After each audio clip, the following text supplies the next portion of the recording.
beloved Boss Mike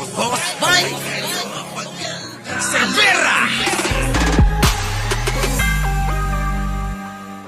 Si Nena Vargas Tantoco kasunod ng pagpanaw ng kanyang anak na si Paulo Tantoco. Sa isang komento sa social media page ng Bilyonaryo News Channel, ipinahayag ng Tantoco matriarch ang pagdadalamhati ng pamilya at hiniling na huwag gamitin sa politika ang sinapit ng anak. Yung mga nag-message, Marites Musne, mamaya ko yung makikita pagkatapos ng live, ha? Sasagot ako mamaya, tatawagan ko kayo, ha? Ayan na ho. Eto na, nagsalita na ho ang ina ho ni Paulo Tantoco na wag nyo daw gamitin sa politika. Etong pagkasawi ng anak niya, mahiya naman daw kayo. Wala na kayong pinipili. Pati yung pagdadalamhati nila, abay ginagambala ninyo. Ha? Oh, ginagambala ninyo. Kaya pag namatay si Digong, gambalain din natin, ganun ba? Hindi. Oo, irerespeto natin mga kababayan, ha. Irerespeto natin. Pag namatay si Digong, respeto natin.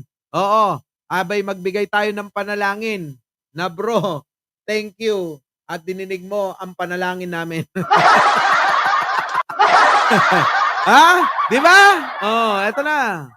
Giit niya, bagamat lumabas sa partial autopsy na may cocaine sa katawan ni Paulo, hindi ito nangangahulugang overdose ang sanhi ng kanyang pagkamatay. Kita nyo, hindi naman pala nangangahulugan na overdose. Ha, mga kababayan? Eh baka may sakit talaga. Di ba? Baka may sakit talaga. Lang yan na yan, oh. Oh, di sige tuloy. Oh, butataho mga ano rito, DDS eh. Nilinaw rin ni Tantoco na walang kinalaman si First Lady Liza Araneta Marcos sa isyung lumulutang. Oh, ayan, niliwanag na. Walang kinalaman ang unang ginang sa issue ni Paulo Tantoco. Ayon na mismo sa ina neto. So paano na kayo mga DDS? Ha? Paano na kayo? 'Di ba? Hindi. Jim Agarais, hindi automatic. Oo, papalit ka ng baterya. Ha? Oo, tsaka matibay. Oo. Mas maganda nga yun eh. Oh, 'di ba? Boss, ay, ewan ko sa'yo. Ninang. Oo. Ay, ano, boss, yung relo na regalo ko. Buhay na buhay, naka-display. Alam mo naman yung mga sinusuot ko kasi. Oo, yung mga ganong relo eh. Alam mo naman, di ako nagsusuot nun. Kaya dinisplay ko na lang bilang ala-ala ko sa'yo, Ninang. Oo, ha? Si Ninang ko kasi niregaluhan ako ng relo. Oo, boss. Oo. Eh, hindi naman ako nagsusuot nun. Oo, Ninang. Pasensya ka na, ha? Ang mga sinusuot ko kasi yung mga Richard Mille, ganon. Rolex, ganyan, ha? AP, ganon, ha? Oo. Philip Patek, ganon. Ha? Oo. Oh, nandun sa labas. Siyempre yung mga nandyan Ninang. Oo, nandyan. Oh. 'Di ba? Tuloy. Apilan niya sa media, sana ay life-giving news, not divisive stories. Correct. Oo, 'di ba? Oh, so 'yan. Napahiya ho ng matindi yung mga DDS dito, mga kababayan. Kawawa, no? Mga kababayan, to mga DDS lagi na lang napapahiya, no? Oh, sabi ni Sapphire, binayaran daw ni First Lady yan. Eh, yun lang yung palusot nila sa kapahiyaan nila. Kasi, itong mga DDS, wala naman talaga itong kahihiyan. Kahit na anong ipakita mong ebidensya dyan, hindi nila paniniwalaan, maniwala kayo. Kaya nga kahit na magpa-drug test pa si Pangulo, sa tingin nyo, pag negatibo ang lumabas dyan, paniniwalaan ng mga yan? Hindi! O, ipipilit pa rin nila yan. Ganon. Ganon katitindi. Itong mga DDS, walang paniniwalaan. Basta hindi ka paboran sa kanila, ay wala. Idtam ko nada Diba? Oh. Idtam.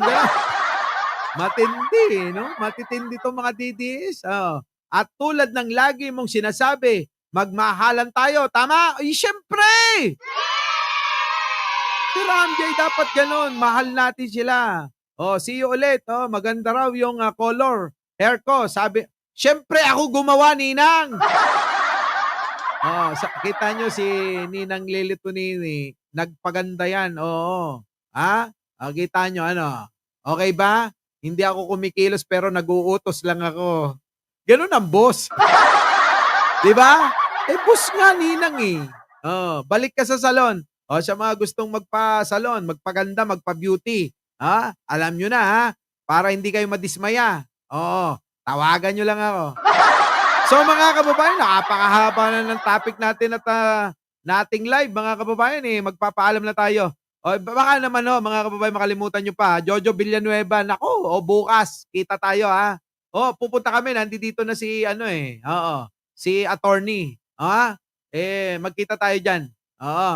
So mga kababayan ko, hanggang dito na lang. Ako po ang inyong lingkod, Mike Cervera, laging nagsasabing maraming salamat sa pagsama, sa inyong pagsuporta, sa ating mga moderator, sa ating mga members, sa mga nagpapa-super chat. Nako, maraming salamat sa inyo.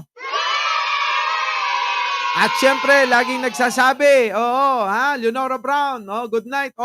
Natanggap mo na ba yung relo? Si Leonora Brown, see you, Jojo Chavez, Jojo Villanueva. Natanggap mo na, nakita mo na yung relo. Ganda, di ba? Pangklase. Maraming salamat po. At mga kababayan, magandang buhay na rin para sa ating lahat. Our beloved Boss Mike Cervera.